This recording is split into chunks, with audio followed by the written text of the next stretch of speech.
놀라운 신비이기도 합니다. 남자에게서 나온 여자이기 때문에 나의 일부분인 것을 본능적으로 알게 되는 것이죠. 그래서 내 뼈 중에 뼈고 내 살 중에 살이라 이렇게 부르게 되었습니다. 그러나 또 전혀 다른 또 하나의 존재이기 때문에 우리의 평생의 과업이 한 몸을 이루어 살아가는 것이 쉽지 않은 것입니다. 그래서 우리는 여러 가지 이유로 그 한 몸이 하나 되지 못할 이유를 발견하며 살게 될 것이지만 하나님께서 떼어내지 못하도록 함께 할 수 있도록 그렇게 인도하고 계심을 우리가 또한 믿고 그대로 살게 되기를 원합니다. 남자가 부모를 떠나 그의 아내와 합하여 둘이 한 몸을 이룰지니라. 오늘 창세기 본문 가운데 이 가정을 이루는 하나님의 축복, 그 축복은 어디에서 시작이 되어졌냐 하면 홀로 거하는 모습을 보았기 때문입니다. 여러분, 우리가 언제 홀로 거하게 될까요?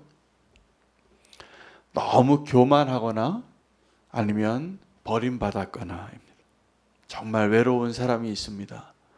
오늘도 정말 너무나 외로워서 너무나 홀로 사는 것이 힘겨워서 하루하루를 살아가는 것이 정말 어려운 분들이 계십니다. 나중에 정말 의지할 수 있는 곳 없는 분이 계세요. 모든 사람이 외면해서 정말 버림받은 자와 같이 사시는 분이 계세요. 학생들 가운데 그냥 뭐가 좀 모자란 것 같이 보여서 모든 그 반의 아이들은 그 아이가 혼자 당하는 따돌림을 다 헤아리지 못하고 외면할 때가 있습니다. 왕따를 당하는 것이죠. 그때 그 충격과 고통이 너무나 심해서 심한 마음의 병을 앓고 있는 아이들이 지금도 있습니다. 우리는 그런 사람들이 잘 보이지 않습니다. 그러나 하나님은 그렇게 홀로 거하는, 외롭고 혼자 거하는 것을 보시고 이 창조의 역사 가운데 하나님이 어떠한 그 죄가 들어오기 전에 하나님 보시기에 좋지 않았더라라는 평가를 하는 유일한 시기입니다. 사람이 혼자 거하는 시기. 여러분, 우리가 혼자 거할 때도 반드시 알아야 할 것은 그때 우리가 진짜 혼자가 아니라는 사실입니다. 사실은 우리는 정말 혼자 거할 수 없는 인생입니다. 근데 혼자 있다라고 생각이 들고 혼자라고 착각할 때 우리가 죄를 짓기도 하고 낙심하기도 하는 것입니다. 한 가지 분명히 아시기 바랍니다. 하나님 우리가 홀로 거하는 것을 원치 않으시기 때문에 함께하고 계시고 또 함께할 존재로 우리를 부르셨다는 것입니다. 그래서 우리가 이 홀로 거하는 그 모습 속에서 우리 하나님의 그 놀라운 사랑의 섭리를 발견하고 함께 하시는 하나님을 우리가 믿음으로 바라보고 그것을 붙잡고 사는 것과 더불어서 우리에게 하나의 사명이 있다면 돕는 자가 되는 것입니다. 그래서 그 여자를 창조하실 때 뭐라고 말씀하셨냐면 돕는 배필이라. 여러분, 돕는 배필은 단지 성의 구별에 의해서 남자와 여자를 나누고 여자에게만 주어진 사명이 아니라 모든 사람에게 허락하신, 그리고 모든 사람에게 요구하시는 사명이 됩니다. 우리는 모두 돕는 자가 되어야 할 사명을 가지고 존재하는 것입니다. 그 돕는 것을 외면할 때 우리는 하나님이 우리를 창조하실 때 우리에게 기대하셨던 바를 저버린 자가 될 것입니다. 도우며 사시기를 축복합니다. 근데 여기서 돕는 자라고 말하는 이 표현이 하나님을 표현할 때만 사용되어지는 단어예요. 돕는이라는 이 표현이. 그래서 우리를 도울 수 있는 분은 내 밑에 있는 종업원이나 나보다 힘이 연약하고 나보다 지위가 낮고 내가 고용하고 있는 어떤 사람이 나를 돕는 것이라고 착각하시면 안 됩니다. 그건 별로 도움이 안 됩니다. 사실은 나를 돕는 게 아니라 사실은 내가 책임져야 할 사람들입니다. 내 밑에 있다라고 생각하고 내가 고용하고 있는 그 사람들이 만약에 계시다면 그 사람들이 나를 위하여 존재하는 것 같지만 하나님 보시기에는 나보고 책임지라고 허락하신 분들이에요. 착각하시지 마시기 바랍니다. 그래서 나를 도우라고 요구하고 사실은 내가 책임져야 할 사명이 나에게 있는 것을 먼저 발견하게 될 때 아름다운 관계가 되어질 것입니다. 이 돕는다는 것은 나보다 능력이 많은 존재가 나를 돕는 것입니다. 우리는 돕는다는 그 단어의 그 의미도 내 중심적으로 생각할 때는 누군가 나에게 서비스 해주기를 원하죠. 그러나 돕는다는 것은 하나님이 전능하신 하나님이 창조주 하나님이 피조물인 우리를 도우실 때 하시는 표현이에요. 혼자 있는 것이 보기에 좋지 않고 그 사람이 혼자 살 수 없는 자이기 때문에 누군가 돕는 손길이 필요합니다. 여러분, 우리가 지금 살아가면서 내가 소유하고 누리고 성취한 그 모든 것들은 나 혼자 절대로 다 할 수 없는 일들이었습니다. 누군가가 도와서 그 일을 할 수 있었던 것입니다. 다 그렇습니다. 우리에게 하나님이 홀로 있는 것이 보기에 좋지 않으셔서 우리에게 주신 선물이 돕는 자이기도 하고 우리에게 요구하시는 우리의 사명과 책임도 돕는 자가 되는 것입니다. 선한 사마리아인의 비유 가운데 내 이웃이 누구이냐, 우리에게 이웃이 왜 필요하냐 하면 우리가 돕기 위해서입니다. 내 이웃이 누구이냐, 이 질문 때문에 말씀하신 이야기예요. 자기가 모든 것을 다 완벽하게 의롭게 살고 있었던 그 청년에게. 여러분, 우리의 이웃은 지금 강도 만난 자입니다. 그 강도 만난 자를 돕는 것이 사실은 우리가 지금 행하고자 하는 작은 자 사역이기도 합니다. 정말 어려운 작은 자를 돕는 일을 하게 될 때 우리가 예수 그리스도를 다시 만나게 될 것입니다. 하나님의 창조의 사역 가운데 우리에게 주신 정말 놀라운 사명을 발견하는 오늘 이 시간 되기를 원합니다. 그래서 부부는 떼놓을 수 없는, 그런데 그 부부의 관계 가운데 서로를 향하여 요구하며 살면 힘들어지는 것입니다. 그러나 내가 이 사람을 도와주어야 책임져야 할 존재라고 여기고 불쌍히 여기고 돕고 살면 행복한 가정이 될 것입니다. 서로 의지하시며 사시기를 바랍니다. 이것이 우리가 행복해질 수 있는 길, 하나님의 창조가 완벽해질 수 있는 길입니다.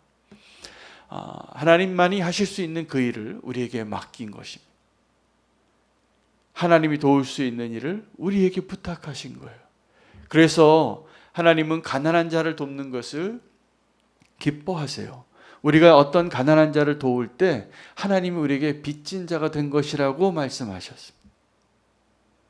하나님이 이를 대신하는 것이죠. 어려운 자를 도우시고 지금 도움이 필요한 자를 외면하지 말고 찾아가서 나의 시간과 비용을 대고 그를 돕는 자가 될 때 하나님이 기뻐하시는 것이고 그것이 우리에게 허락하시고 우리에게 요구하시는 특권이고 사명인 것을 오늘 확인하고 오늘 돕는 자 되시기를 축복합니다. 그때 한 몸을 이루게 되는 것입니다. 오늘 본문에는 홀로 거하는 것이 보기 좋지 않고 하나님께서 그것을 보완하시기 위하여 우리가 우리의 모든 관계를 돌아보게 하시는 본문입니다. 또 하나의 작은 내용이 포함이 되어져 있는데 하나님께서 그 창조의 사역에 우리를 아담을 동참하게 하셨어요. 그래서 하나님 모든 만물을 지으시고 아담이 뭐라고 부르는 것이 그들의 이름이 되었다는 것입니다. 우리가 누군가를 부를 때 아무개야 이렇게 부르는 것은 인격적으로 그 사람을 별로 인정하지 않는 것입니다. 그러니까 누군가를 부를 때 야 이렇게 부르는 거 기분 나쁜 거죠. 사실은 그 사람을 정확하게 한윤호 씨 이렇게 불러주는 거예요. 여러분, 근데 하나님께서 이 아담을 어떻게 축복하셨냐 하면, 아담이 어떤 것을 보고 이거 꽃이구나, 이거는 사과구나, 이거는 해구나, 그렇게 그가 무언가를 향하여, 그것을 대상을 향하여 그의 이름을 불렀을 때 그것이 그의 정말 이름이 된 것이에요. 근데 이것이 얼만큼 놀라운 축복입니까? 활용종점이라는 말이 있죠. 용을 다만 그려놓고 마지막에 눈동자에 점을 하나 찍어야 용이 되는 건데, 하나님께서 아담에게 모든 만물을 창조하시고 아담이 뭐라고 부르는 것을 그것의 이름으로 정하시도록 허락하셨다는 것입니다. 아담은 하나님의 창조에 동참하고 있습니다. 그것도 가장 영광스러운 역할을 하는 것으로. 사실은 하나님이 아담에게 이 천지 만물의 목록을, 리스트를 쫙 지으면서 이것이 사과고, 이것이 해고, 이것이 달이고 가르쳐주면 아마 평생 배워도 그거 배우고 학습하느라고 평생이 다 갔을 거예요.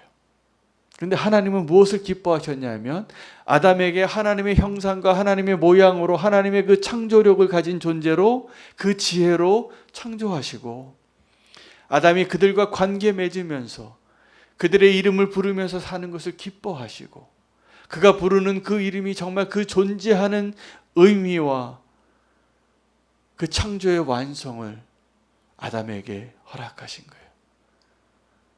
지금도 하나님은 우리에게 그런 선물을 주고 계시는 것입니다. 좋은 차를 하나 사다 주고 키를 건네는 거예요. 이거 한번 운전해 보라고. 좋은 집을 하나 사주고 집 열쇠를 건네주는 거예요. 이거 들어가서 살아보라고. 자기가 사지도 않고 선물 받은 그 선물들을 마음대로 움직일 수 있고 열 수 있는 그 열쇠를 주는 그 선물을 지금 아담에게 주고 있는 것입니다. 그리고 그 선물은 지금 아담뿐만이 아니라 저와 여러분에게 허락하신 동일한 선물이기도 합니다. 우리가 누군가의 관계를 맺을 때 내가 이름을 불러주어서 그의 존재가 완성되어지는 그 사랑과 관심과 배려와 그 애정이 우리에게 요구하시는 하나님의 기대이고 사명인 것을 오늘 발견하시면 좋겠습니다. 오늘 본문에 하나님의 놀라운 축복이 담겨져 있는 것 같아요. 두 가지, 이름을 부르는 자가 되게 하신 것, 또 누군가를 돕는 자가 되게 하신 것. 하나님이 그 하나님의 그 창조를 완성하는 일에 우리를 부르셨습니다.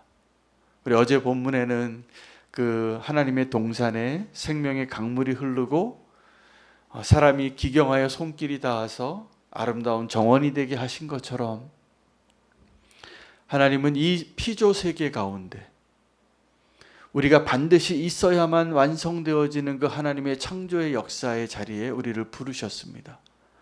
오늘 우리가 맺고 있는 모든 관계들 가운데 하나님의 그 사명으로 그 의미를 부여하고 그의 어려움을 돕고, 그것이 우리가 지금 사는 이유입니다. 지금요, 우리가 불러야 할 이름들이 있습니다. 그냥 나랑 상관없는 존재로 사는 것이 아니라 나와 상관이 있는 존재로 존재할 수 있도록 우리가 불러줘야 할 이름들이 있습니다. 그 이름들을 부르시기 바랍니다.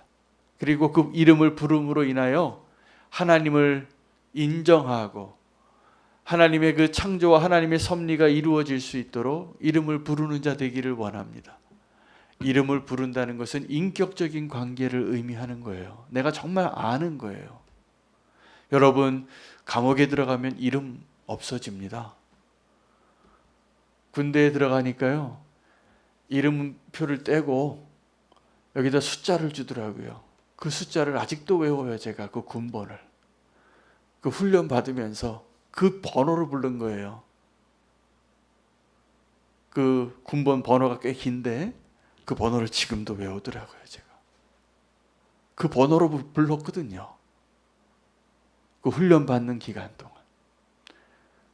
그리고 한동안은 주민등록번호처럼 그 군번을 외우고 기록해야 할 때가 있었어요.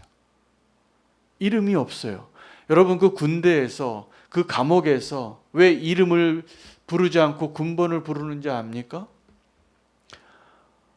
너희는 지금 사람이 아니다 라고 말하는 걸 가르쳐 주는 거예요.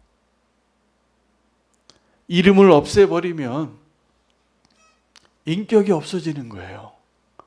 왜 그러냐 하면 인격적으로 대우하지 않겠다고 전제하는 거예요. 지금 훈련 받아야 되니까, 지금 감옥에서 살아야 되니까 너에게 이름이 필요 없다라고 요구하는 거예요. 이름 없는 존재로 사는 것.